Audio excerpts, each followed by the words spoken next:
Lecture du jour, bonjour. Et ce matin, on continue toujours dans le livre de Zacharie, et c'était les chapitres 5 à 9. Beaucoup de choses à dire. Bon, les premiers chapitres de ce matin, 5 et 6, me font vraiment penser à ce qu'a pu recevoir Jean dans l'Apocalypse. Ces types de visions avec des chars, des cavaliers, des femmes qui sortent, qui portent des choses. C'est juste incroyable. Et bon, sauf que là, c'est pour des temps différents. Mais moi, la première réflexion que je me fais sur les 5 chapitres qui ont été lus ce matin, première chose que je me dis, mais c'est fou, tout ce que Zacharie a vu, Dieu, et tout ce que Dieu a annoncé à Zacharie au travers de ses visions et au travers de ses révélations, ça s'est accompli. Je sais que j'ai déjà dit plein de fois, mais la Bible, je ne connais pas un autre livre qui a annoncé autant de choses et qui se sont réalisées. Quand je dis s'il y en a un, dites-le moi, mais moi j'en connais pas d'autres. Tout ce que Zacharie a reçu, ça s'est accompli. C'est juste incroyable le fait que Jérusalem a été rebâtie. Jérusalem a été rebâtie. Aucune des villes qui ont été détruites dans le passé, que ce soit Babylone, que ce soit Ninive, que ce soit, n'ont été rebâties. Jérusalem a été rebâtie parce que Dieu l'a annoncé, Dieu l'avait promis. Et aussi, ton roi vient sur un anon, monter sur un anon, le petit d'une ânesse. Ça s'est accompli en Jésus. Et d'ailleurs, au passage, c'est vrai que non seulement il a annoncé qu'il allait venir sur le petit d'une ânesse, mais qu'il allait apporter la paix, désarmer ses adversaires, etc.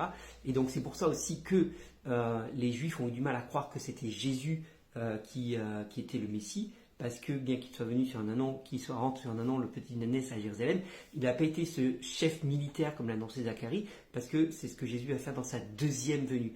Et donc là, on a une prophétie qui à la fois parle de la première venue et la deuxième venue. Et ce n'est pas forcément évident. Nous, avec le recul, aujourd'hui, on peut le dire, on peut le comprendre de cette manière, parce qu'on a les contextes, mais à l'époque, c'est sûr, c'était un peu difficile de dissocier, surtout que c'est dit dans un même chapitre et c'est enchaîné. Donc c'était un peu difficile de dissocier les choses. Et pourtant, d'une certaine manière, Jésus a amené la paix aussi. Même si ça n'a pas été la paix militaire que les Juifs espéraient lors de sa venue, parce qu'il y avait les Romains qui étaient là. Il y a eu l'invasion grecque avant et puis les Romains juste après. Jésus a amené une forme de paix sur cette terre parce que c'est quand même une paix intérieure quelque part.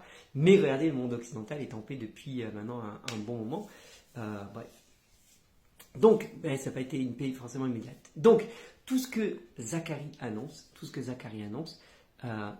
Zacharie reçoit, tout ce que Dieu révèle à Zacharie, ça s'est accompli. J'insiste vraiment sur le fait, parce que pour tous ceux qui peuvent dire la Bible a été falsifiée, quelles preuves on a que la Bible est vraie, on a des preuves que si ce qui avait été annoncé ne s'est jamais accompli, on peut se poser des questions. Sauf que là, tout ce qui s'est dit, tout ce qui a été annoncé a été accompli. Deuxième chose qui m'interpelle, c'est bien sûr quand Dieu pose la question au peuple en mode, mais pour quelle raison jeûnez-vous ? Est-ce que c'est pour moi ou est-ce que c'est pour vous ?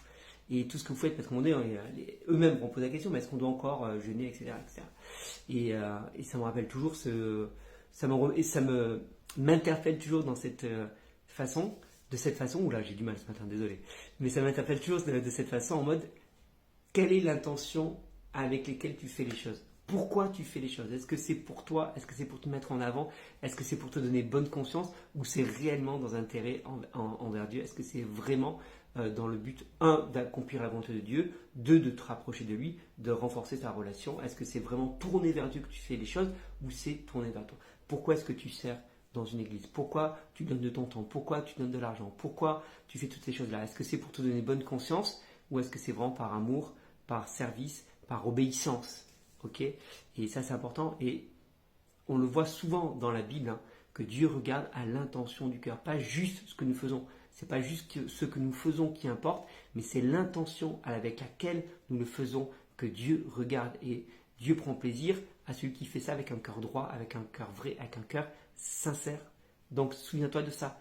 N'oublie pas de faire les choses avec ça. C'est bien de faire de bonnes actions, mais fais-le avec un vrai cœur, un cœur sincère, et pas un cœur rempli d'orgueil, ou par obligation, ou pour te faire voir, ou pour te faire mousser, je sais pas quoi. Voilà. Ça, c'est un petit rappel que Dieu fait au peuple et qui, moi, m'interpelle.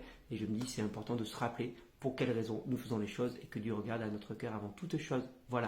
Dis-moi toi ce que tu as retenu sur ces quelques chapitres ce matin et je te souhaite une bonne journée.